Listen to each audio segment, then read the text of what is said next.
Pour ne rien manquer, abonnez-vous maintenant. Sud Radio Berkov dans tous ses états, le fait du jour.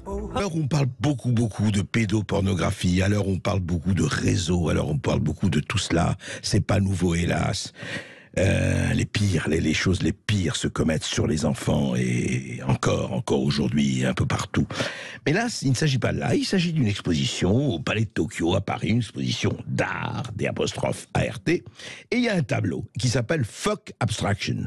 Fuck Abstraction, ça veut dire j'emmerde l'abstrait. Voilà, grosso modo, j'emmerde l'abstraction. Et alors, qu'est-ce qu'on voit sur ce tableau de Myriam Kam, qui en expose plusieurs? Je suis allé voir l'exposition, donc on va en parler tranquillement, mais quand même précisément.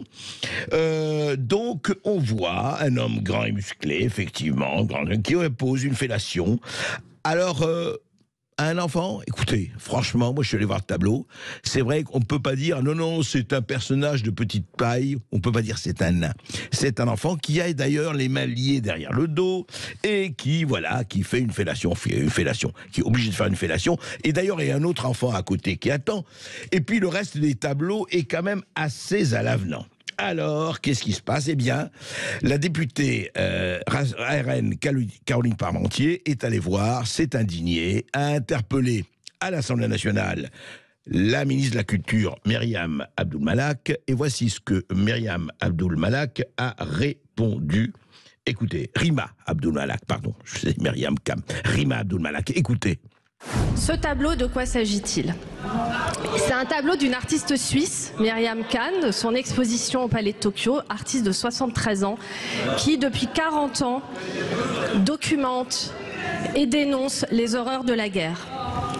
C'est son intention, vous êtes allé faire votre coup de com' et filmer ce tableau, mais est-ce que vous avez vu l'ensemble de l'exposition? Est-ce que vous avez échangé avec les médiateurs? Est-ce que vous avez lu les explications? Parce qu'on ne peut pas sortir une œuvre de son contexte. L'intention de l'artiste est diamétralement opposée à l'interprétation que vous en faites. Pour elle, c'est une dénonciation des crimes de guerre, voilà ce qu'elle dit. Ce ne sont pas des enfants qui sont représentés. Ce tableau traite de la façon dont la sexualité est utilisée comme arme de guerre, comme crime contre l'humanité. Le contraste entre les deux corps figure la puissance corporelle de l'oppresseur et la fragilité de l'opprimé. Oui, alors ce ne sont pas des enfants, les horreurs de la guerre, la puissance de l'oppresseur, la fragilité des opprimés, ce qu'en termes galants, ces choses-là sont dites par la ministre. Caroline Parmentier, bonjour. Bonjour. Alors, vous êtes députée RN du Pas-de-Calais, vous vous êtes insurgé, vous êtes allé effectivement voir cette exposition et vous êtes fait filmer devant ce tableau et vous avez dit ce que vous en pensez, vous avez répété cela à l'Assemblée nationale. Alors, quand vous entendez ce que dit Rima Abdel-Malak, ça vous a inspiré quoi ? Alors, d'abord, je tiens à préciser que le Rassemblement national ne veut pas moraliser l'art, ni le censurer. Je ne suis pas devenue une militante wokiste. Voilà, vous n'êtes pas pour le coupe dans le contrat, dans le canif dans le contrat de la liberté d'expression. Oui, mais non, absolument. Comment vous dire? De quoi parlons-nous ici? On parle d'une scène de pédocriminalité. Il s'agit d'un enfant agenouillé, ligoté, forcé à une fellation, comme vous l'avez dit tout à l'heure. Il ne suffit pas que l'artiste décrète que ce n'est pas un enfant, alors que c'est clairement un enfant, pour qu'il soit dédouané. En réalité, comme l'a rappelé l'Association des juristes pour l'enfance, peu importe les allégations ou même les intentions de l'artiste, elles ne permettent pas d'échapper à la qualification pénale dans la mesure où le plus grand nombre reconnaît bien la représentation d'un enfant dans cette figure agenouillée et violée. Ouais. Alors, que répondez-vous aux gens qui disent oui, on peut dire ça, après on ne va pas parler de la qualité des œuvres, c'est encore un autre problème. Ça n'est pas mon sujet. C'est ça, absolument. Mais on vous dit oui, mais alors, et la liberté d'expression quand même, vous avez dit en préambule, oui, on n'attaque pas, mais enfin après tout, même si c'est, je dirais glauque, même si c'est, allons-y, nauséeux, on peut le dire, est-ce que c'est une exposition dans un musée, est-ce qu'on doit interdire ? Caroline Parmentier. Il n'est pas question de glauque ou de nauséeux, il est question d'une scène clairement pédopornographique. Je rappelle que si nous et d'autres associations de protection de l'enfance n'avions pas dénoncé l'exposition de dessins de Bastien Vivès, Il aurait été exposé cette année au Festival de la BD d'Angoulême. Hein. Oui, rappelez l'exposition de Bastien Vives, parce que les auditeurs peut-être ne le connaissent pas. Il s'agit d'un auteur de bande dessinée dont les œuvres devaient être exposées, pas les œuvres les plus polémiques, évidemment, mais lui-même a publié des livres, des albums de bande dessinée, avec beaucoup de textes d'ailleurs. Par exemple, je peux vous citer Petit Paul ou Les Melons de la colère, qui présentent clairement des scènes pédopornographique, à tel point que son exposition a été annulée et qu'il est désormais sous le coup d'une enquête préliminaire de la Brigade de protection des mineurs pour diffusion d'images pédopornographiques. Il faut bien savoir de quoi on parle. Quand on me parle du verrou de Fragonard ou de Guernica, on n'est absolument pas dans ce registre-là. On est ici clairement dans une scène de pédocriminalité. Et que je sache, jusqu'à aujourd'hui, c'est un délit. Je comprends. Vous voulez dire ça. Vous ne parlez pas de la qualité ou de la non-qualité, vous ne parlez pas de l'œuvre, parce que, effectivement, ce n'est pas l'origine du monde de Courbet, quoi. Voilà, ce n'est pas mon sujet, et bien évidemment, et ce n'est pas l'objet du tout ici. Il s'agit d'une scène de pédocriminalité. Je suis membre de la commission aux affaires culturelles, je suis membre de la délégation aux droits des enfants, je suis dans mon rôle de parlementaire. Lorsque j'interpelle la ministre de la Culture à ce sujet, je continuerai d'ailleurs à l'interpeller. Je vais également demander une rencontre avec la secrétaire chargée de l'enfance, Charlotte Cobel. Je vais continuer mon travail au sein de la délégation aux droits des enfants. Parce que si vous voulez, comme je l'ai demandé à la ministre de la Culture, est-ce que l'exposition de ce genre de tableau va être le marqueur de son mandat? Est-ce qu'on assiste là à un glissement vers la démocratisation et l'acceptation de ce type d'œuvre? Donc, Caroline Parmentier, vous avez trouvé que sa réponse évitait le sujet, le vrai sujet. Mais en me répondant que ce n'est pas un enfant, déjà, elle tombe, comme je l'ai dit tout à l'heure, les allégations, les intentions de l'artiste ne permettent pas d'échapper à la qualification pénale. Par ailleurs, elle a fait une défense curieuse. Quand à mon avis, elle a commis une erreur lorsqu'elle a déclaré dans l'hémicycle que l'on pouvait interpréter l'œuvre comme on le voulait. Ah bon? On peut donc y voir un enfant. Et c'est bien une scène clairement pédopornographique. Alors qu'elle nous affirme ensuite le contraire. De deux choses l'une. C'est un enfant ou c'est pas un enfant? Oui, en tout cas, c'est une question que l'on peut effectivement se poser. D'ailleurs, quand on va voir le reste de l'exposition... C'est clairement un enfant. Et les millions de personnes qui ont vu ce tableau dans les émissions de télévision, etc., où il a été diffusé, ont reconnu clairement un enfant, bien évidemment. Oui. Donc pour vous, c'est en tout cas ce tableau au moins. Vous ne dites pas l'exposition. Vous voulez pas que l'exposition soit interdite, mais ce tableau soit enlevé. Bien sûr que non. Bien sûr que non. Bien sûr que non. À partir du moment où une œuvre est à caractère pédopornographique, elle doit être retirée. Encore une fois, il s'agit d'enfants. Il s'agit d'enfants. Je me bats tous les jours pour la protection de l'enfance. C'est le sens de mon mandat à l'Assemblée nationale. Et Dieu sait s'il y a des choses à faire là-dessus. Nous sommes tout à fait d'accord. Nous sommes tout à fait d'accord. Je n'aurai pas assez de 5 ans, je pense. Oui, c'est clair. Non, c'est clair. Mais je ne suis pas seule. Et c'est vrai, Caroline Parmentier, d'autant plus, moi je vais dire, ce qui m'a un peu frappé là-dedans, au-delà, moi je suis évidemment totalement pour la liberté d'expression. Maintenant, effectivement, quand il s'agit d'enfants, il faut savoir si on change la loi à ce moment-là, on ne change pas la loi, mais c'est une question. Mais moi, ce qui m'a frappé, je le dis... Mais la loi existe. La loi existe. Je sais bien, et il y a d'ailleurs... Il y a déjà plusieurs associations qui poursuivent le musée de Tokyo. Il y a également une pétition, mais encore une fois, moi, ce n'est pas mon rôle. Mon rôle n'est pas juridique. Moi, je suis dans mon travail de parlementaire. J'interpelle la ministre, voilà. À l'heure où on parle, Caroline Parmentier, le tableau est toujours affiché, il est à l'exposition, enfin il est là. Oui, d'accord. Oui, mais d'ailleurs, la ministre n'a pas dit autre chose. Elle l'a défendu corps et bien, si je puis dire. Oui. Non, ce qui m'a simplement, moi, je parle à titre personnel, ce qui m'a frappé, c'est qu'elle a dit ce qui compte, c'est la liberté d'expression, la liberté d'expression est en jeu. Enfin, en même temps, on se rappelle qu'il y a quelques jours encore, sinon quelques semaines, elle disait que, attention, si C8 et CNews, pour ne parler que d'elle, eh bien, écoutez, franchissez certaines lignes, eh bien, on pourrait leur retirer leur agrément en 2025. C'est amusant, enfin, cette notion de la liberté d'expression à géométrie variable, quand même. C'est une notion de la liberté d'expression à géométrie variable. En effet, la ministre de la Culture souvent agit comme une militante politique. Ouais. En tout cas, merci de vos éclaircissements. On va suivre l'affaire, on verra ce qui se passe. Mais c'est vrai que au niveau des enfants, au niveau de l'enfance, il y a quand même des lignes qui existent et qu'on le déplore ou qu'on s'en réjouisse. On ne peut pas faire comme si la loi n'existait pas. Merci Caroline Parmentier. Sud Radio André Berkoff. Berkoff dans tous ses états, ça balance pas mal sur Sud Radio. Vous savez, c'est la fameuse CADA, les centres d'accueil de demandeurs d'asile.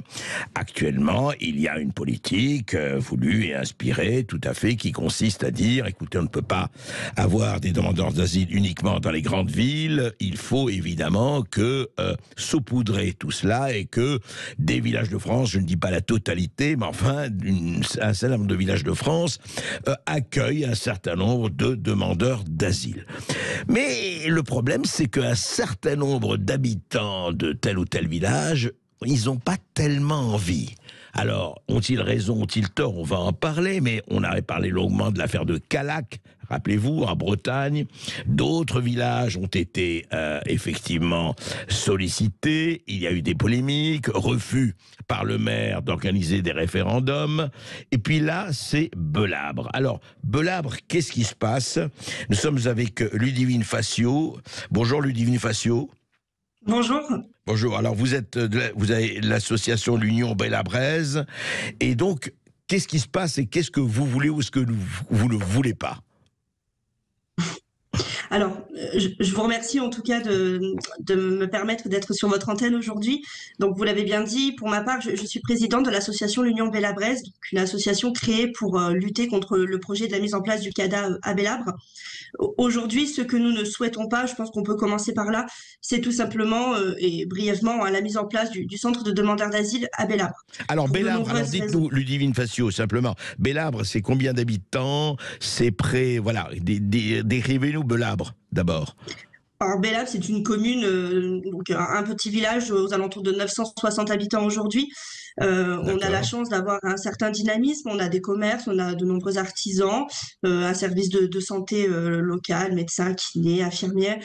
Voilà, donc on est sur un village qui est assez dynamique en lui-même. D'accord, oui, qui est près de quelle grande ville, pardon de vous demander cela? Écoutez, on peut se situer proche de... Alors, moyenne ville, on a Leblanc, 36 300, et la plus grande ville on va dire qu'on se situe entre Poitiers et Châteauroux. D'accord, très bien. Alors justement, donc la CADA, voilà, le centre d'accueil de demandeurs d'asile, dit voilà, nous allons impliquer. Alors, leur projet, c'est quoi? D'implanter combien de demandeurs d'asile, comment, etc. Dites-nous. Alors, le projet qui est ressorti de la décision du conseil municipal et donc de monsieur le maire, c'est l'implantation dans une ancienne chemiserie, donc un ancien bâtiment aujourd'hui à l'abandon, de 38 migrants, 38 demandeurs d'asile au minimum. Donc ça, c'est les chiffres. Alors, je vous cache pas qu'il a été difficile d'avoir des chiffres exacts parce qu'aujourd'hui, nous ne bénéficions pas de la transparence de la commune concernant la prochaine arrivée de ces demandeurs d'asile. Ce qu'il en est ressorti, c'est qu'on aurait l'installation de 38 demandeurs d'asile sur ce bâtiment-là. D'accord. Avec les dernières informations qu'on peut posséder aujourd'hui, la commune, avec donc les acteurs de Viltaïs, l'association qui représentera donc cette implantation, parle d'étendre son projet et de venir acheter des maisons particulières ou des locaux en tout cas disponibles sur les communes environnantes pour approfondir leur objectif. Donc aujourd'hui, on va dire que Belabre est un village test, l'arrivée de 38 demandeurs d'asile, mais nous ne sommes absolument pas à l'abri d'une augmentation significative de ce nombre. Alors, deux choses. D'abord, c'est le conseil municipal qui a approuvé cela et le maire de Belabre. Est-ce que vous estimez, vous, que vous êtes une majorité ou pas des habitants de Belabre à dire non, on n'en veut pas? Est-ce que vous représentez, à votre avis, il n'y a pas eu évidemment vous n'avez pas fait de statistiques ou de sondages, mais vous représentez une majorité ou une minorité des habitants de Belabre? Alors, il est important, juste avant de répondre à votre question, si vous me le permettez, de préciser que donc la mairie et le conseil municipal a pris cette décision relativement cachée aux habitants locaux, surtout que c'est une décision qui a été prise sans sollicitation au préalable du préfet de l'Indre. Donc il n'y a pas eu de demande de la préfecture. Il n'y a pas eu de demande au préfet, d'accord. Absolument pas. C'est-à-dire que le maire, dans son idéologie personnelle, a décidé de prendre cette décision sans que... souvent, on voit, c'est un mécanisme qui fonctionne comme ça, c'est-à-dire qu'on a une demande du préfet auprès des maires locaux pour la mise en place. Là, ce n'est pas le cas. Dans le cas de Belabre, c'est monsieur le maire, avec son idéologie humaniste, qui a décidé de mettre en place ce projet. Et en plus de ça, on voit dans l'actualité que la loi sur l'immigration n'a même pas encore été votée à l'Assemblée nationale. Donc, on est sur une décision personnelle, privée du maire. Approuvé voilà, ça c'est juste pour le notifier. Approuvé pour le conseil municipal. Tout à fait. Alors, pas à l'unanimité, on a quand même deux voix qui sont ressorties. Pour répondre à ma question, alors, à votre avis, votre sentiment, vous représentez une majorité d'habitants de Belabre, ou vous ne savez pas, ou en tout cas, vous êtes un certain nombre à avoir cette position, ce qui est tout à fait votre droit, bien sûr. Il y a les pros et les anti-CADA sur la ville de Belabre, mais par contre, je peux être formelle dans le sens où ça fait plusieurs semaines que j'échange avec la population locale, les commerçants, artisans, professions libérales, vraiment toutes les catégories aussi socio-professionnelles réunies sur Belabre. Nous sommes tout simplement majoritaires. C'est-à-dire qu'aujourd'hui, quel est le ressentiment de la population locale, des Belabrais et Belabrais, c'est on n'a pas été informés, on n'a pas été concertés, on nous refuse continuellement la mise en place d'un référendum consultatif pour qu'on puisse donner notre avis. Moi, je suis habitante de Belabre, donc je me sens totalement concernée. Voilà, les commerçants n'en souhaitent pas le voir arriver, les artisans non plus. On a éventuellement des associations qui sont pour, mais ça reste une minorité aujourd'hui. Et quand on peut avoir les manifestations locales qu'on a pu connaître le 25 février ou le 11 mars, nous avons bien une communauté pro-CADA qui est présente sur Belabre, mais dans leurs troupes, il y a très très peu de personnes de Belabre, et ça c'est important de le notifier. On a des gens qui viennent des grandes villes, du Blanc, de Châteauroux, mais aussi de Bordeaux, Paris, et ce n'est pas représentatif de la population locale. De Belabre. Mais dites-moi alors, quand vous avez dit le maire avec son idéologie humaniste, qu'est-ce qui fait que vous ne voulez pas de migrants? Après tout, il pourrait apporter peut-être quelque chose, enfin il pourrait d'un certain apport. Qu'est-ce qui fait que vous ne voulez pas de cela? Quelle est votre motivation? Quelle est votre raison? Alors aujourd'hui, on estime, quand on veut faire le résumé de tout ça, que c'est deux malheurs qui vont s'entraîner sur Belabre. Le malheur pour les Bélabrais et le malheur aussi pour les futurs demandeurs d'asile qui doivent arriver. On est sur un bâtiment qui va être donc rénové avec des chambres de 9 mètres carrés, incapable de nous dire combien de personnes il se trouvera dans ces chambres. Comptons 3 personnes, ça fait 3 mètres carrés par personne. On n'a pas d'extérieur, on n'aura pas tout simplement d'infrastructure adaptée pour eux. Donc d'un côté, ça risquerait d'entraîner le malheur pour eux parce que le but n'est pas de faire devenir ce bâtiment un ghetto comme on peut observer dans d'autres villes et villages où il y a eu la mise en place. On pense pas qu'à nous dans cette démarche, on pense aussi à eux. Je sais qu'on est beaucoup reflété avec une image très négative de nous, comme si nous étions, je me permets, mais racistes, fachos, chose qui est fausse. On pense aussi aux futures personnes qui vont arriver. Comme je vous ai indiqué, il n'y a pas d'infrastructure, peu de services de sécurité. On a eu la chance d'avoir une gendarmerie, mais qui est très peu ouverte parce qu'on est un petit village. On a des commerces qui sont là, mais qui ne peuvent proposer à l'avenir de l'emploi. On n'a pas de service de formation, pas de transport en commun. Quel emploi possible, quel avenir possible. Bien sûr. Et surtout, non, moi, ce qui me frappe dans tous ces exemples, que ce soit Calac, Saint-Brévin et autres, c'est que personne ne veut d'un référendum. C'est quand même tout à fait étonnant, quoi. Eh bien, écoutez, je pense qu'on peut se servir de l'actualité. Aujourd'hui, on en découle d'une politique nationale, donc la politique de démographie territoriale. Aujourd'hui, il ne souhaite pas, faire valoir le référendum consultatif, tout simplement parce qu'ils connaissent déjà en amont la décision qui en sortira. Et aujourd'hui, avec l'actualité et la réforme des retraites, si le 49.3 a été indiqué, c'est tout simplement parce qu'ils savaient déjà la décision qui en coulerait. Donc, moi, je parle de 49.3 local. Là, actuellement, c'est le mot qui en ressortent. C'est le 49.3 local. Voilà, et je trouve que c'est un bon terme pour signifier aujourd'hui ce qui se passe. Merci Ludivine Fassion, on suivra cela, écoutez, on suivra ce qui se passe chez vous et n'hésitez pas à nous rappeler et on suivra ça. C'est vrai que le problème est posé et qu'il faut, je crois en tout cas, quels que soient les sentiments que nous avons vis-à-vis de cette affaire et des demandeurs d'asile, pourquoi ne jamais consulter la population ? Sud Radio Berkov dans tous ses états. Si on a déjà smicard, vous savez que c'est déjà très très très bien aujourd'hui. Très bien. Vous ne croyez pas ? Écoutez notre président de la République. Jamais les smicards n'ont autant eu leur pouvoir d'achat augmenté depuis des décennies.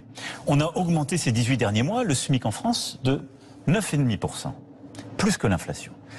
Néanmoins, il faut entendre ce que nous disent nos compatriotes qui manifestent sur ce sujet, qui n'est pas celui des retraites, mais du travail qui doit payer.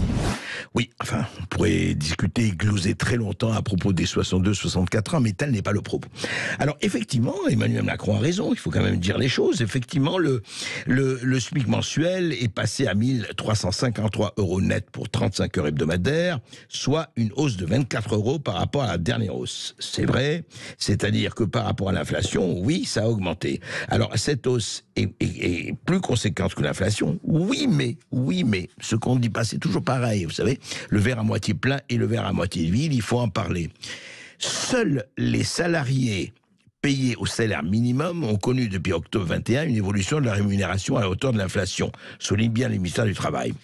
Mais attention, contrairement au SMIC, les salaires des professions intermédiaires, des ouvriers, des cadres et des employés n'ont pas rattrapé la hausse des prix. Alors effectivement, d'un côté, oui, mais d'un autre côté, pour beaucoup de gens, écoutez, ça, l'inflation, ils le sentent quand ils vont faire leurs achats, ils le sentent quand ils vont faire leurs achats pour se nourrir ou pour autre chose. L'inflation, et on voit surtout les prix du marché, qui sont aujourd'hui beaucoup plus que de 9%, beaucoup plus que 6%, 15%, 20% sur certains produits, on le sait, sur certaines boissons, sur certains aliments, etc., etc., etc. Alors, il faut faire attention, quand même, quand on parle de ça, il faut faire attention, parce que, vous savez, ça me rappelle ce que disait Warren Buffett. Warren Buffett, le grand milliardaire américain, qui a les Walmart, les grandes maisons de distribution, il disait, oui, la lutte des classes a eu lieu. Oui, la lutte des classes a eu lieu, les riches ont gagné. C'est le cas. Le face-à-face. Le face-à-face avec Laurent Michelon, entrepreneur en Chine et auteur de Comprendre la relation Chine-Occident, la superpuissance réticente et l'hégémonie isolée aux éditions Perspective Libre. Bonjour Laurent Michelon. Bonjour. Alors Laurent Michelon, écoutez, je suis content de vous accueillir parce que vous, au moins, vous ne parlez pas de Chine à 10 000 km en se disant je connais tout de la Chine parce que j'y suis passé pendant 1 semaine, 2 semaines ou même 3 pour apporter du Doliprane et pour leur donner la recette de cela. Non, vous passez encore, d'ailleurs vous êtes à Paris en ce moment, vous avez passé 15 ans à Pékin, 3 ans à Hong Kong et 6 ans à Taïwan, c'est-à-dire 20 ans. Vous avez vécu en Chine depuis 20 ans, pratiquement. Alors, on va en parler, et on va parler de cet événement d'actualité, quand même, qui a été assez remarquable, sinon remarqué par certains. C'est la rencontre entre Xi Jinping, le maître de la Chine, enfin le président de la République chinoise, et Vladimir Poutine à Moscou, c'était encore hier, ils étaient ensemble. Et ce qui m'a beaucoup frappé, je ne suis pas le seul, c'est Xi Jinping qui dit à Vladimir Poutine, écoutez, ce que nous vivons et ce que nous allons faire, c'est un changement comme on n'a pas connu depuis 100 ans. Alors c'est quand même pas rien, même si c'est de la rhétorique politicienne. Mais qu'est-ce que ça veut dire, à votre avis, vous qui connaissez bien la Chine d'avant Xi Jinping et de maintenant? C'est-à-dire que ce qui se passe entre la Chine et la Russie, c'est un véritable signe, il n'est pas le seul, d'un bouleversement du monde. Oui, et ça n'a pas été assez relaté dans nos médias qui ont, on va dire, parlé de cette rencontre un peu comme une rencontre de 2 dictateurs qui se mettent d'accord sur un certain nombre de dossiers, alors qu'en fait, je dirais que c'est un événement, on va dire, un peu dans l'amplitude de Yalta. Ah oui, pour vous, c'est aussi important que Yalta. C'est aussi important que ça. Alors, la différence, c'est les Indiens auraient pu y être, et on verra que de toute façon, ils y sont quelque part. Ils y sont, exactement. Ils ont été raccrochés au projet on en parlera tout à l'heure. Mais c'est un Yalta sans occidental. Alors pourquoi un Yalta? Parce que il y a des décisions qui ont été prises par ces deux dirigeants qui auront une envergure mondiale. C'est-à-dire qu'en fait, ils ont entériné la multipolarité. La Chine, qui jusqu'au mois de novembre 2022 au G20, au sommet du G20 à Bali, était encore dans une recherche de détente avec les États-Unis, a complètement recalibré sa politique vis-à-vis de l'Occident, puisqu'elle a compris depuis le G20 que l'affaire des ballons espions, son plan de paix pour l'Ukraine qui a été balayé d'un revers de la main aussi bien par les États-Unis que par l'Union européenne, tout un tas de mesures qu'elle a prises depuis ont complètement été ignorées. Donc elle a bien compris que elle était, après la Russie, elle était la prochaine sur la liste. Donc il y a vraiment eu un recalibrage rapide qui a été fait, je pense qu'il était en préparation depuis longtemps. Et on voit que les nouvelles routes de la soie, qui étaient un projet purement chinois jusqu'à récemment, Xi Jinping a annoncé pendant sa visite à Moscou qu'il souhaitait que ce projet soit relié à l'Union économique eurasienne, qui est un projet russe. Donc ça, c'est une première chose. Oui, que les routes de la soie seraient liées. Exactement. Alors qu'avant, on parlait de compétition entre les deux projets. Maintenant, c'est plus du tout le cas. Ça a été annoncé publiquement. C'est un projet eurasien, donc maintenant qui va concerner la Chine et la Russie. Et l'Europe, si elle veut, parce que justement, c'est ce qu'expliquent les deux dirigeants, c'est qu'ils ne forment pas une alliance contre l'Occident. Ils sont au contraire bien... ils se mettent en porte-à-faux par rapport au concept d'alliance. Ça c'est, je dirais, que c'est des éléments de langage, parce que, de fait, tant que l'Europe sera arrimée à l'Amérique, le problème est posé. Alors, effectivement, parce que c'est une coalition, quelque part, face à l'Amérique.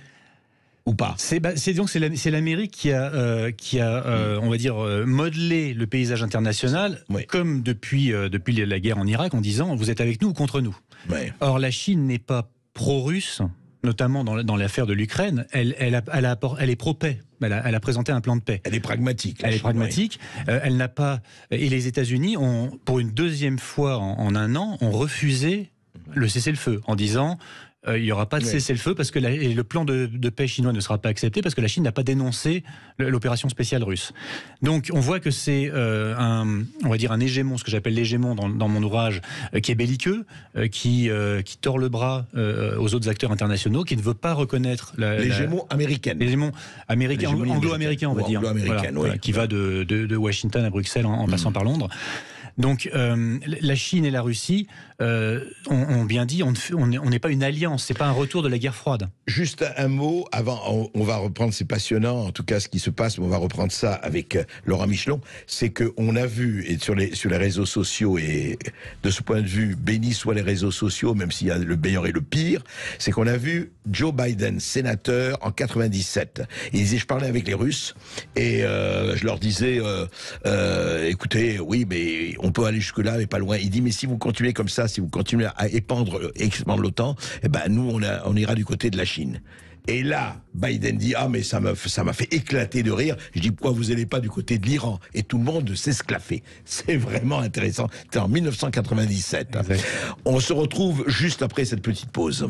Et vous pouvez nous appeler au 0826 300 300. Vous avez des questions sur la Chine. Laurent Michelon est là pour y répondre. Entrepreneur en Chine et auteur de Comprendre la relation Chine-Occident, la superpuissance réticente et l'hégémonie isolée aux éditions Perspective Livre. 0826 300 300. À tout de suite sur Sud Radio.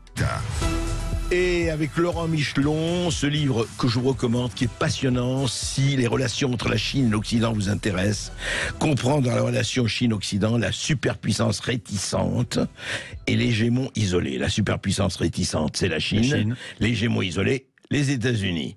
Aux éditions Perspective Libre. Alors, je l'ai dit, Laurent Michelon, vous passez encore 20 ans en Chine, quand même, c'est 20 ans, c'est beaucoup. Pékin, Shanghai, Taïwan aussi, l'autre Chine, et tu vois. Alors, moi, je voudrais savoir, qu'est-ce qu'aujourd'hui, vous avez à dire à tous les gens qui vous parlent de la Chine, pour le meilleur et pour le pire, parce qu'il y a de tout, il y a évidemment les gouffres et les bonnes choses, mais comment vous parleriez aujourd'hui à nos auditeurs, justement, c'est ce qu'on est en train de faire, et sans caricaturer ou schématiser, Vaudrey, la Chine, qu'est-ce que c'est la Chine aujourd'hui ?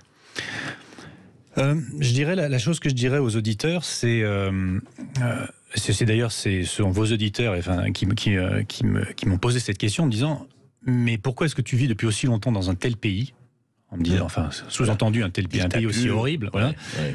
Et en fait, c'était un petit peu une provocation parce que ça voulait dire, en fait, on sait très bien que ça ne peut pas être aussi négatif que ce qu'on lit dans les médias occidentaux. Il y a forcément des bonnes choses, on sait qu'on ne nous en parle pas, mais on ne sait pas où aller, où trouver l'information. Je rappelle que vous êtes entrepreneur et que vous travaillez pour des sociétés chinoises et des sociétés européennes. Voilà. Tout à fait. Voilà.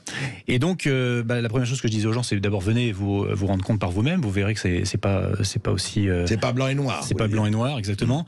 Et en fait, si on regarde un peu les Occidentaux pas juste les Français, mais les Occidentaux qui vivent en Chine de leur propre choix, c'est pas des gens qui sont envoyés pour 3 ans sans avoir le choix de leur affectation, mais tous les gens ont les étrangers qui vivent en Chine disent mais c'est un Eldorado, il y a énormément d'opportunités pour les étrangers, et donc je dirais, venez par vous-même, venez voir un petit peu. Oui, alors ça, vous verrez que c'est pas une dictature comme on nous dit, c'est un régime totalitaire. Personne ne dit que c'est une démocratie. Personne ne dit que c'est une démocratie. Mais il y a des. Alors qu'est-ce qu'il y a comme élément de démocratie? Oui, non. Qu'est-ce qu'il y a comme élément positif? Parlons un peu de positif. Alors, après tout, on n'en parle pas tellement. Mais voilà. D'abord, c'est la Chine, c'est quoi, la deuxième puissance économique mondiale, ce qui veut dire des opportunités économiques pour tout le monde. Et d'abord pour les étrangers qui vont s'y installer. Les visas ont recommencé à être donnés la semaine dernière. C'est à nouveau ouvert, tourisme, affaires, tout ça. Rien du tout. Rien du tout. D'accord. Ah oui, c'est fini ça. C'est fini, mais même à l'époque. Même à l'époque. Voilà, c'était un PCR qui était demandé. D'accord. Voilà. Donc là encore, on se dit un peu plus de liberté que qu'aux États-Unis, par exemple. Donc d'abord des opportunités économiques énormes pour les gens qui vont s'y installer, évidemment pour les pays d'origine.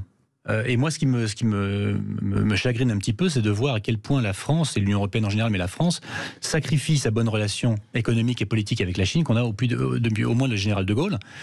C'est notre premier partenaire économique. Pour l'Union européenne, pour la France évidemment, mais pour l'Union européenne, c'est le premier partenaire aujourd'hui. Et ce qu'on voit que l'Union européenne a fait en 2021, on a gelé l'accord global sur les investissements qu'on avait signé avec la Chine. Ce qui aurait énormément aidé l'Union européenne d'un point de vue économique. Justement, vous parliez de se détacher un petit peu de notre tutelle américaine. Même commercialement, ça aurait été intéressant de l'avoir. Ça a été gelé complètement sur une seule question, sur la question des Ouïghours. La question des Ouïghours, qui a été activée dans les médias occidentaux sans aucune preuve. C'est quelque chose qui a été lancé dans les médias. Enfin, il y a des choses sur les Ouïghours. On ne peut pas dire que ça se passe très bien pour eux. C'est autre chose. C'est pas pour les Ouïghours, c'est pour des Ouïghours. Pour des Ouïghours. Voilà. D'accord. Donc il faut bien faire la différence. Si vous voulez qu'on parle de la question Ouïghour, on va en parler, mais moi je voulais qu'on reste sur, il faut que vous nous présentiez les opportunités, vous dites, seulement pour les étrangers, mais est-ce que pour les Chinois aussi, franchement, ça a changé? Parce que nous, quand on entend ça, je vous dis, c'est le Chinois absolument verrouillé, crédit social, les bonnes notes, les mauvaises notes. On a vu un spectacle, c'était le Covid, avec, vous savez, tous ces espèces d'immenses camps, je dirais pas de concentration, mais enfin, quelque part. Donc, pour les Chinois aujourd'hui, ça fait 20 ans que vous avez ce recul. Est-ce que les choses évoluent comment? Alors c'est vrai que la politique Covid a créé un choc dans la population parce que c'était très contraignant, ça a duré longtemps. Ça s'est libéralisé du jour au lendemain, justement parce que le gouvernement a vu qu'il commençait à y avoir des protestations sociales de grande ampleur. Donc là, il y a eu un pas en arrière. Donc on peut se dire, est-ce que c'est pas une expression de la démocratie finalement? On voit très bien qu'en France, il y a beaucoup de protestations sociales et le gouvernement ne bouge pas d'un iota. Chine, c'est pas le même contexte, mais non, c'est pas le même contexte, mais on voit quand même qu'il y a le gouvernement qui est capable de dire une politique publique qui va trop loin. On fait un pas en arrière. En France, les pas en arrière du gouvernement, on n'en a pas vu depuis très longtemps. Donc, alors, vous me parlez du crédit social. Oui. Parlons-en. Le crédit social, c'est effectivement quelque chose qui existe. On a vu beaucoup de vidéos en France avec le vert, le rouge, les noms qui s'affichent à côté de la reconnaissance faciale et des choses comme ça. Ça s'adresse aux gens qui commettent des infractions et qui ont été condamnés pour des infractions. C'est pas parce qu'on traverse la rue au rouge qu'on se retrouve avec un crédit social négatif. Les gens qui ont un crédit social négatif sont des gens qui ont commis des escroqueries, qui ne s'acquittent pas de leur dû vis-à-vis de la justice, qui sont condamnés, et ensuite, parce qu'ils sont condamnés et qu'ils ne s'acquittent pas des amendes ou des choses comme ça, se retrouvent avec un crédit social négatif. Un crédit social négatif, d'ailleurs, qui peut remonter. Oui, c'est pas figé pour l'éternité. C'est pas figé pour l'éternité. Donc, et puis, moi, ce que je dis souvent sur le crédit social, c'est on a la même chose en Occident d'une façon différente. C'est notamment par les GAFAM. Les GAFAM qui censurent des propos, les GAFAM qui collaborent dans un partenariat public-privé avec les gouvernements, avec la police. On a vu aux États-Unis Twitter qui collaborait avec le FBI. Certes. Voilà. Enfin, la Chine a supprimé Internet pendant un moment. Vous êtes bien d'accord? On va dire que c'est un grand intranet en Chine. C'est-à-dire qu'on n'a pas les GAFAM occidentales n'ont pas accès au marché chinois. Voilà. Oui, c'est quand même une censure.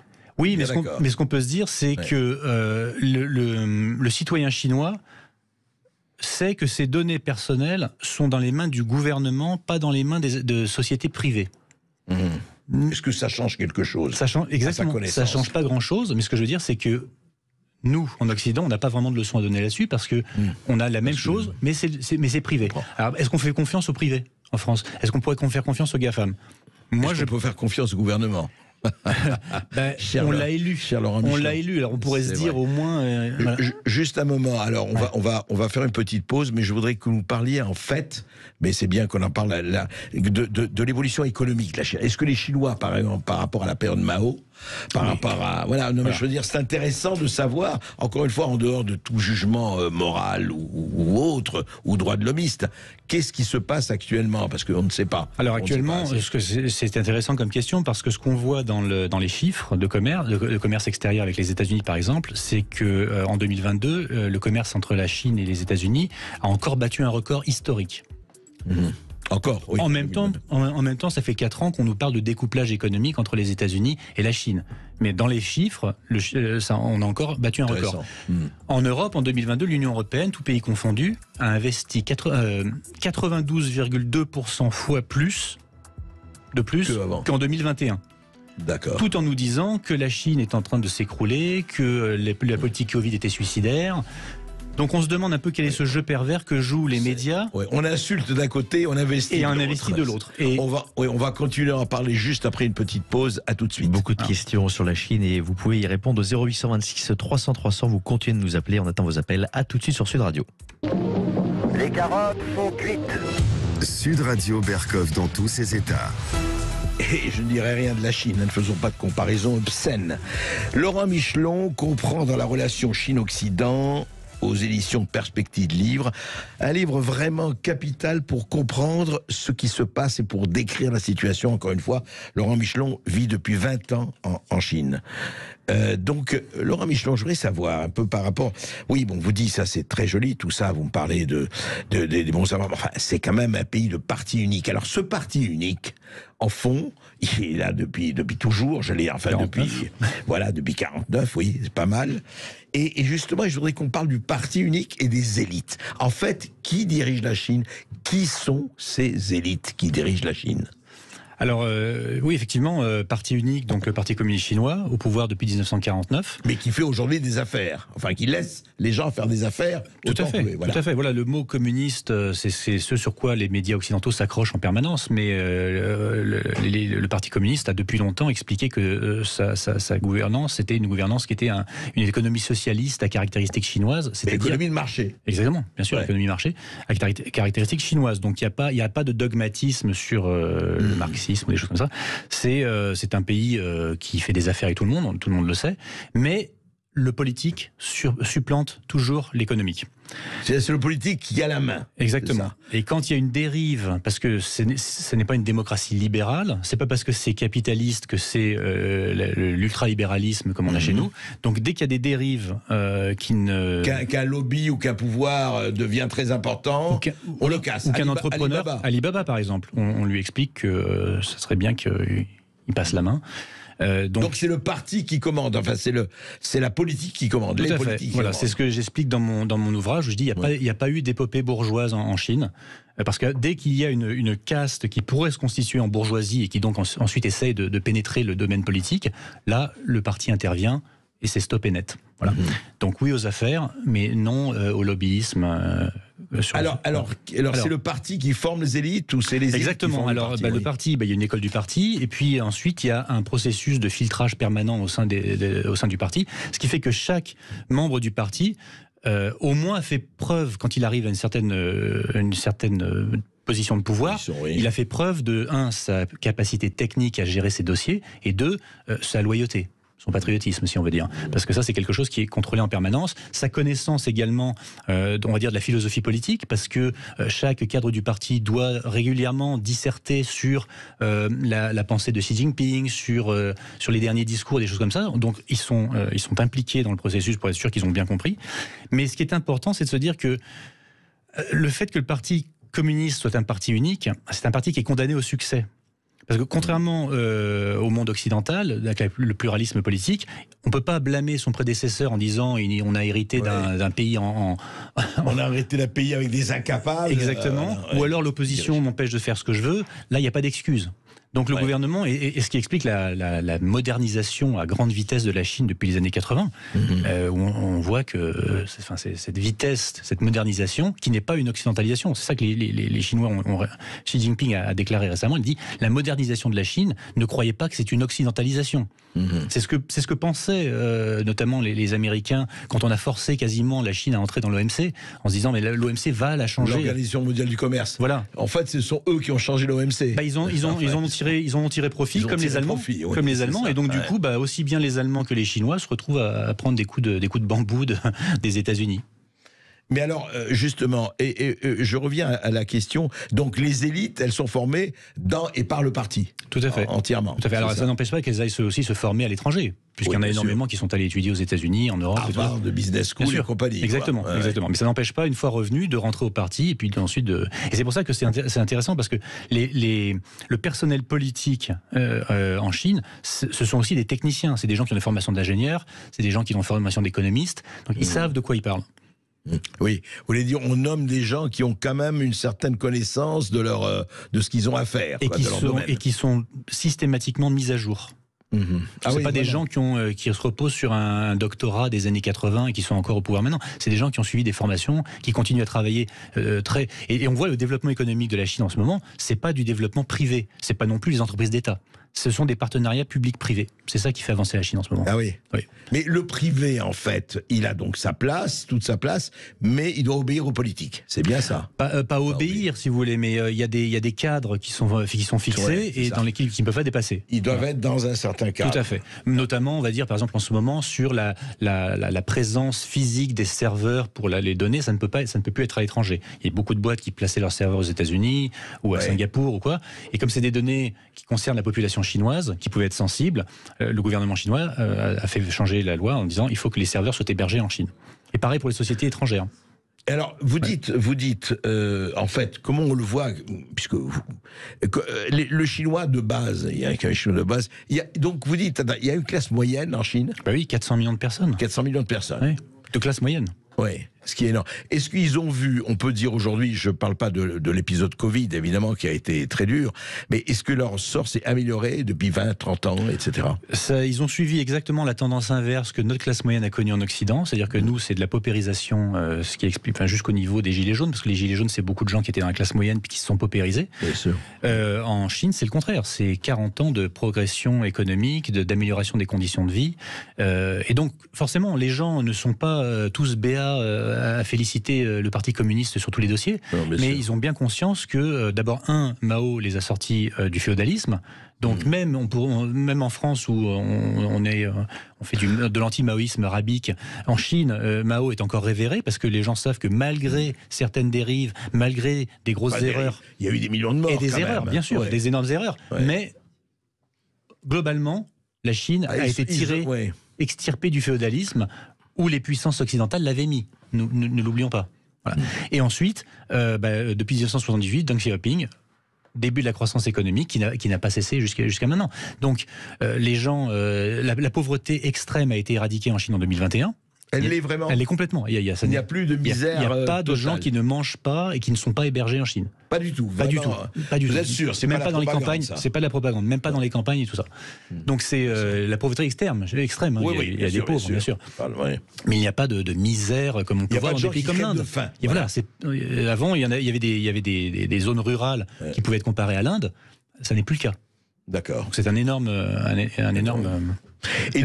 Et donc, si vous voulez, alors c'est très intéressant parce que au fond, aujourd'hui, la Chine, ce n'est pas une espèce d'immense camp, de chape de plomb, de goulag énorme à la continentale. Mais c'est justement rien que l'utilisation du vocabulaire que vous citez, qui est utilisé dans les médias, ça montre bien qu'il y a une tentative quand même de manipulation, parce que parler de camp, de goulag, ça nous renvoie à des époques révolues.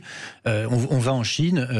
On est plus, dans des villes comme Shenzhen, on est plus dans le futur que dans le présent. Il faut aller voir sur place, mais parler de goulag et de camp, c'est outrancier. Et c'est outrancier à dessein. C'est fait pour... Et ça continue de façon permanente à essayer technologiquement et à tout point de vue d'avancer. Ça continue. Le 20e congrès du parti a fixé un objectif de 5% de croissance du PNB pour 2023. En mode marche ou crève, parce qu'il y a une énorme sélection toutes les sociétés qui ne peuvent pas suivre passent en faillite, mais ceux qui restent, c'est des bêtes de compétition, et on leur a dit 5% de progression du PNB pour tous les acteurs économiques du pays, y compris pour la Chine au niveau international. Donc, et on l'a vu, dès que la politique du Covid-0 a été annulée, l'économie est repartie. Avec quelques problèmes, puisque la pollution qui avait disparu, qui était en baisse, là, elle revient petit à petit. Alors, elle ne reviendra pas, je pense, à des niveaux où elle était il y a 5 ou 6 ans, parce qu'il y a eu des grosses améliorations technologiques aussi qui ont été faites.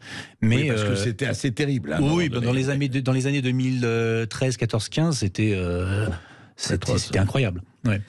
Très intéressant. Lucien, est-ce que nous avons des auditeurs ? Nous avons beaucoup d'auditeurs, mais vous pouvez continuer à nous appeler au 0826 300 300 pour participer à l'émission.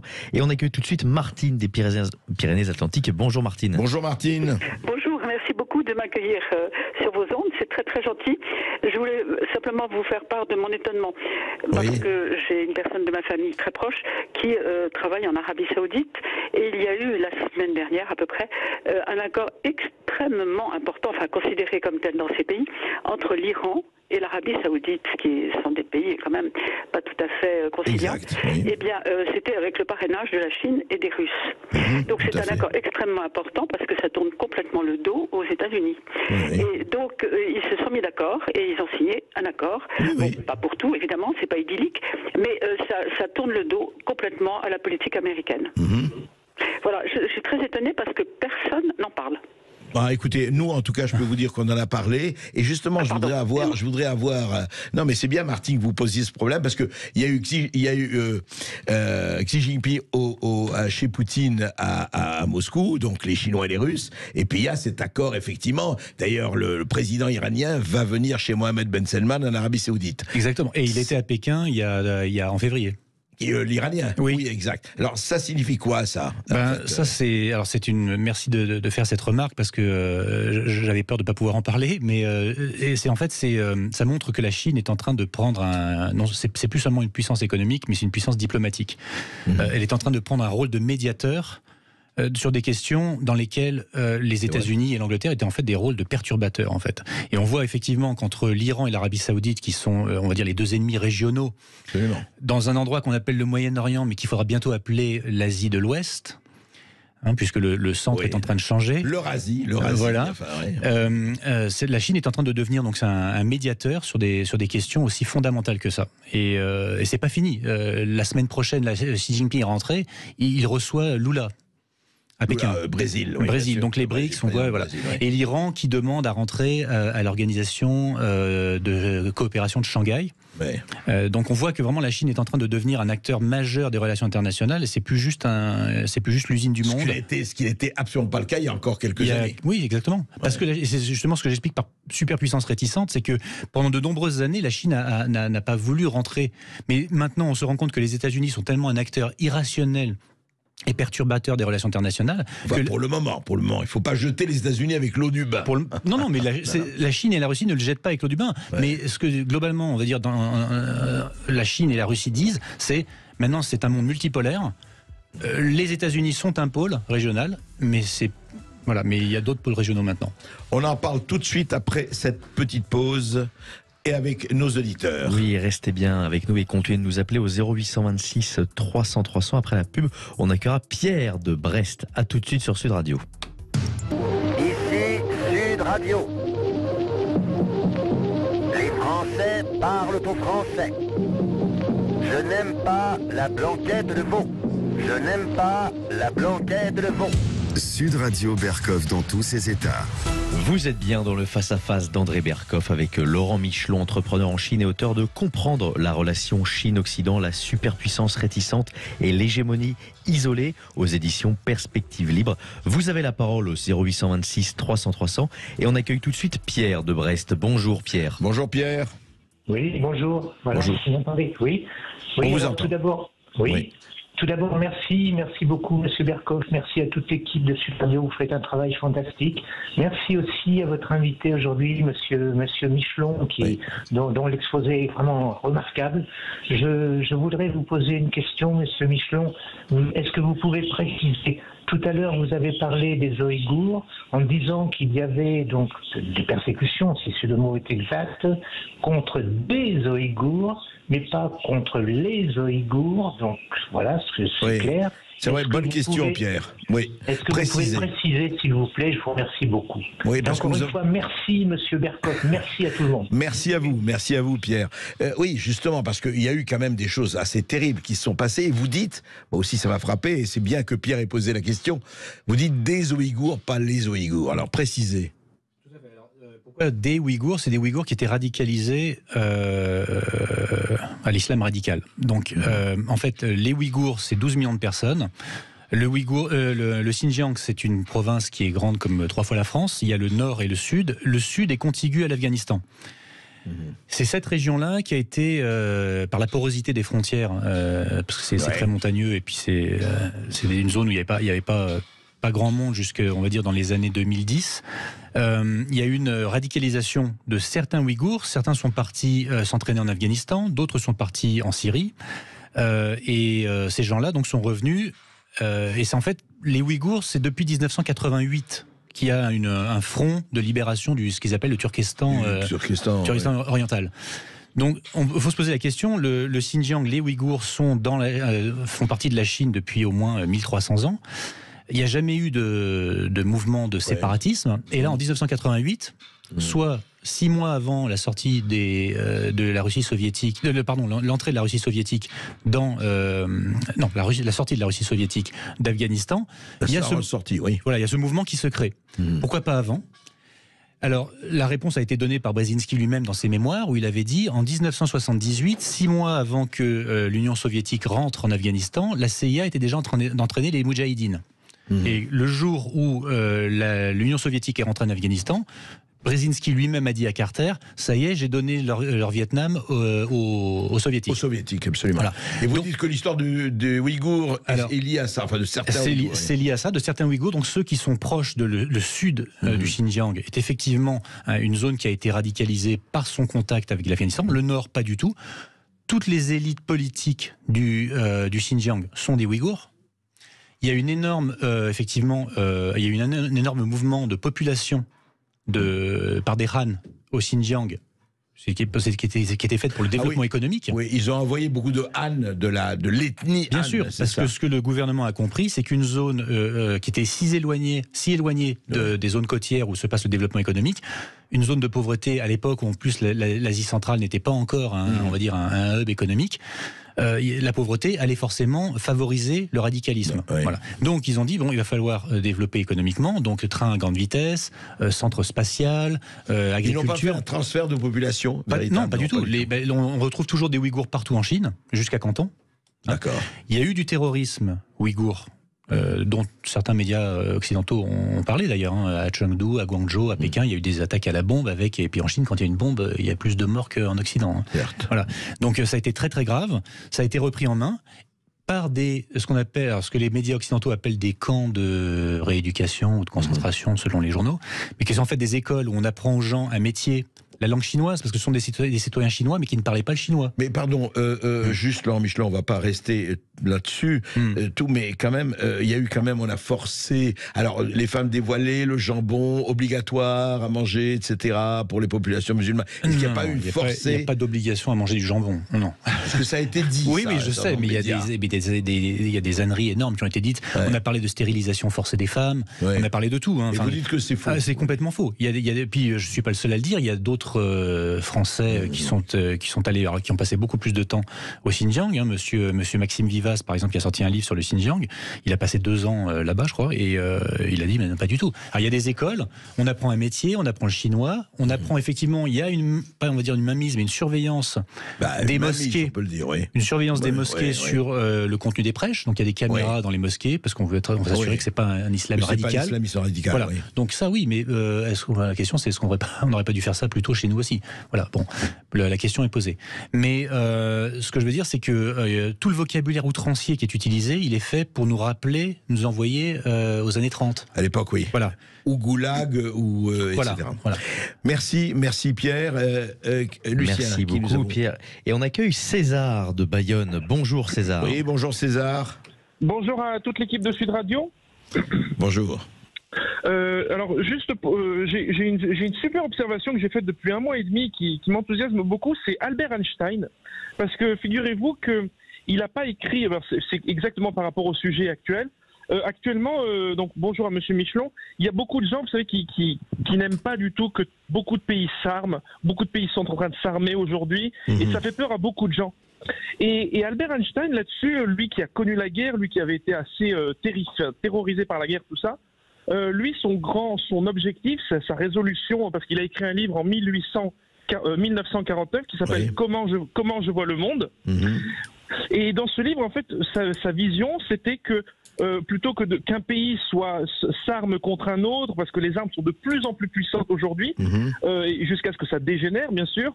Lui, son idée, c'était de mettre en place un gouvernement planétaire, donc c'était un grand universaliste. Le gouvernement mondial, oui. Oui, mais attention, André Berkoff, c'est pas le nouvel ordre mondial de Joe Biden. J'ai bien compris. C'est pas Monsieur Schwab, c'est Monsieur Einstein, c'est pas les mêmes. Hein. Voilà, exactement. Et alors, ce que je trouve intéressant, c'est cette diversité de l'universalisme. Et ce que je voudrais juste dire ici, c'est que quand on connaît Albert Einstein et quand on connaît Charles de Gaulle, qui lui pour le coup était un grand souverainiste, mais qui s'ouvrait au monde, qui s'est ouvert à la Chine, qui s'est ouvert à la Russie, et il disait d'ailleurs il faut une troisième voie, ni le communisme de la Russie à l'époque, c'était Charles de Gaulle qui disait ça, ni l'hypercapitalisme américain, et c'est pour ça qu'il était sorti de l'OTAN, c'est pour proposer une troisième voie. D'accord. Et César, vous avez une... Non, c'était juste pour dire qu'aujourd'hui beaucoup de gens ont peur des armements, et l'universalisme entre les États-Unis ou entre l'Occident et les Orientaux, même qui inclut l'Inde, ça rassurait beaucoup de gens, et c'est ce que je voulais dire à M. Michelon et ce qu'il en pense. Voilà. Alors oui, je vais rebondir sur le terme d'universalisme. Justement, ça qui est intéressant avec la Chine, c'est qu'elle n'a aucune prétention que son modèle soit universel. C'est-à-dire ce qu'elle explique à tous les pays du Sud global, donc tous les pays qui sont encore en développement, elle leur dit la Chine n'est pas un modèle à suivre, le modèle chinois marche pour la Chine. Il y a des éléments dans lesquels vous pouvez vous inspirer, mais la troisième voie... Ils n'ont pas l'ambition de dire c'est notre système qui est le meilleur. Exactement. Autant les États-Unis le disaient clairement, il y avait une expression, un acronyme qui s'appelait TINA. Aussi, l'Europe aussi. Voilà, exactement. Nous apportons les lumières. Exactement. C'était pas faux complètement. Il ne faut pas non plus jeter les lumières avec l'eau du bain. Voilà, mais on nous disait qu'il n'y avait pas d'alternative à ça. Voilà. Fukuyama, there is no alternative, Fukuyama et compagnie. Voilà. La Chine n'a pas cette ambition. Elle explique bien aux pays du Sud avec qui elle collabore qu'elle peut apporter des éléments de solution pour qu'ils trouvent leur modèle, mais chacun trouve sa propre voie. Donc c'est ça qui est intéressant, c'est la différence d'ambition de la Chine. On voit qu'il n'y a pas d'ambition d'hégémonie, il n'y a pas d'ambition revancharde, comme on peut lire dans certains journaux. C'est vraiment, la Chine, depuis toujours, a voulu être prospère et en paix avec ses voisins, immédiats. Le reste... Et en même temps, pour qui veut la paix prépare la guerre. Hein. Exactement. On ne l'oublie pas, la Chine, comme les autres. Obligé. En tout cas, vous retournez bientôt en Chine. Oui. Vous y êtes bien, vous? Oui, j'y suis très bien. Je suis très bien. Et j'invite tout le monde à laisser les journaux de côté un petit peu et à prendre un billet d'avion si c'est possible. Hein, c'était moins cher quand on pouvait prendre le train. C'est vrai, oui, maintenant c'est un peu loin. Voilà. Merci Laurent Michelon. Merci. Merci beaucoup, chers auditeurs, d'être toujours aussi nombreux à nous écouter. Merci à Laurent Michelon, entrepreneur en Chine et auteur de Comprendre la relation Chine-Occident, la superpuissance réticente et l'hégémonie isolée aux éditions Perspective Libre. Tout de suite, l'émission de Brigitte Lahaye. À tout de suite sur Sud Radio.